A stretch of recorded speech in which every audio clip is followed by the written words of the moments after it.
Okay, so this is our daily reading, episode 34:11, 34:12, and 34:13.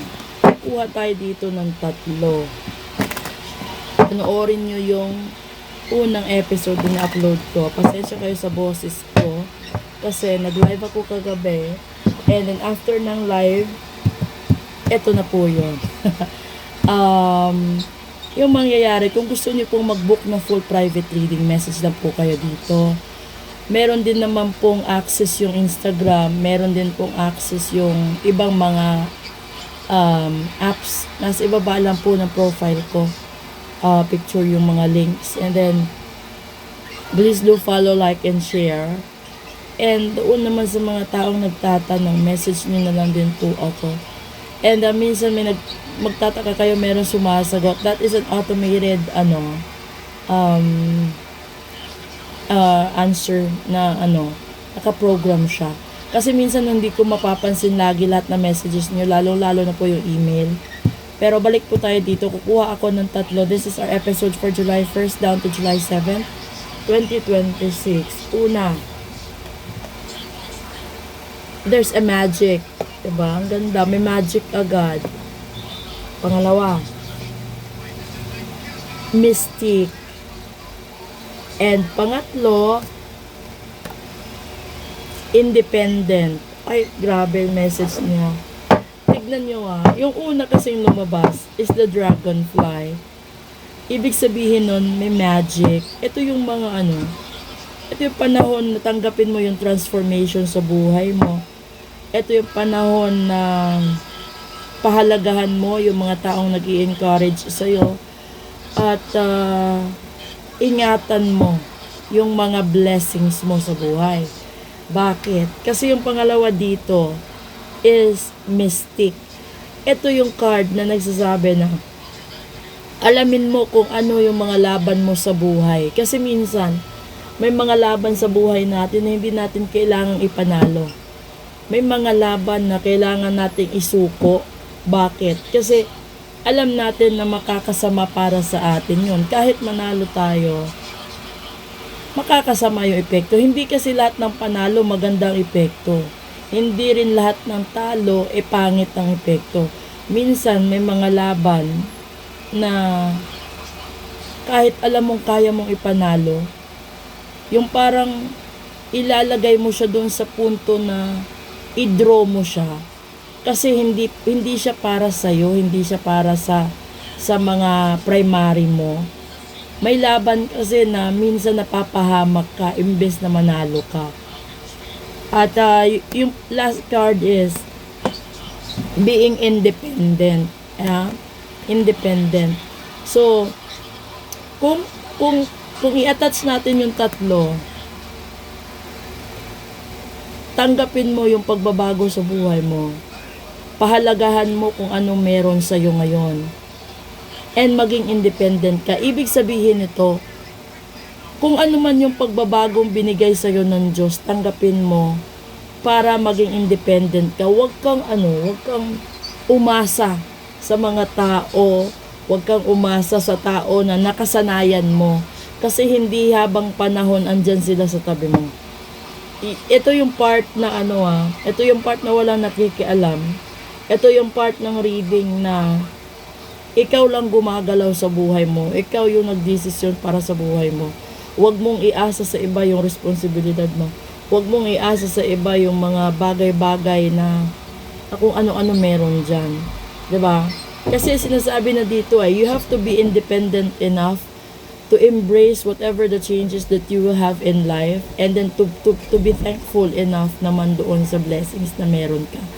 Kasi ang una mo siguro ipapasalamat sa Diyos, buhay ka pa. Isa yon, priceless. Pangalawa, humihinga. Pangatlo, the chance to be able to check this part of life na meron pang ganyan. And check natin yung bottom deck. Ang ganda, good luck. There's a good luck coming in. It's the ladybug. July 1st ngayon lumabas yung ladybug, yung taas dito. Fox, you have to be clever. So ang ganda ng message, sinasabi ng Diyos, kung magkaroon ka man siguro ng malaking blessing sa buhay mo, ingatan mo at maging wais ka. Yun yun. Bakit? Ang dami kasing tanga kapag maraming blessings. Totoo yan ha. Ang daming tanga. So, in short, huwag kang magpakatanga kung marami kang tinatanggap na blessings. Dahil doon pumapasok yung mga laban na hindi na dapat para sa'yo. Yung mga laban na hindi na dapat ipanalo. Ito yung punto ng buhay mo na mamili ka ng laban na magtatagal para sa pamilya mo, para sa mahal mo, para sa kung ano pa meron sa'yo.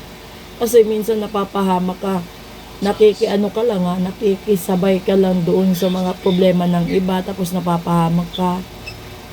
Nakikita nyo yan sa totoong buhay. Yung parang, diba, yung parang, halimbawa may away. Nag-aaway sila. Yung gusto mo lang naman, awatin sila. Yung intention mo maganda, awatin sila. Pag-awat mo, hindi mo nakita, hindi mo napansin, ikaw pala tinamaan. So, ganun yung punto na ibig ko sabihin, may mga laban sa buhay na maging wais ka. Huwag mong itaya ang buhay mo para sa mga tao na hindi naman magtatagal din sa tabi mo. Kasi sa totoo lang din naman, yung magtatagal talaga sa tabi mo is yung immediate family mo lang eh. Yun lang yun. Yung mga taong partial lang yung pagiging nandyan sa'yo. Ano lang yan? Ito yung tipo ng tao na pasikat.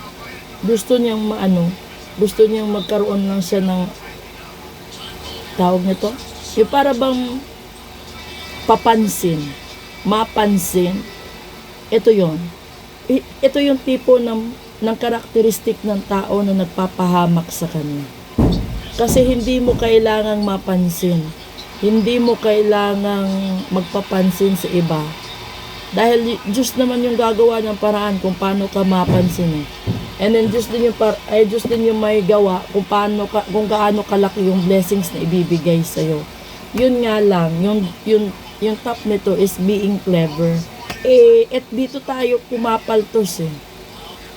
Nakakalimot tayo sa pagiging wais natin at nadadala tayo sa excitement natin na gusto nating mapansin, gusto nating sumikat, gusto nating i-praise tayo ng mga tao na yung mga taong yun naman din ipipraise ka lang din kapag may nakukuha sila, ipipraise ka lang din kapag ganun. Pero sa kabila ng mga sitwasyon, yung pinakamasaklap, darating ang punto sa buhay mo na lilingunin mo lahat-lahat, and then sa dulo, pamilya mo lang din pala. Sila yung mga taon nang dudumaan, wala din.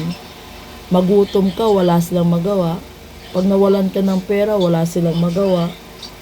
Kung magbabayad ka ng ilaw, tubig, internet, wala din silang magawa. Hindi ka nila matutulungan, di ba?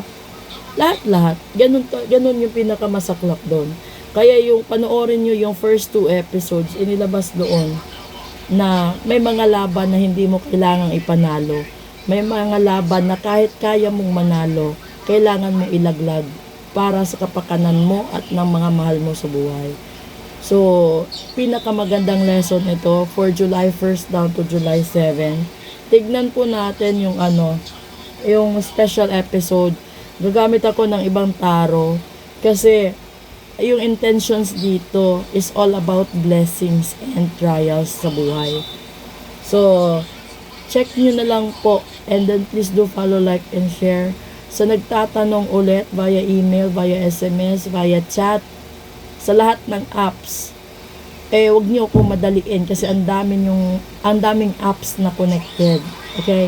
Maraming salamat po doon sa sumali sa live kagabi. Abangan nyo yung live ko. Kung kaya pa ng boses ko hanggang Friday, gagawin po natin. Good evening.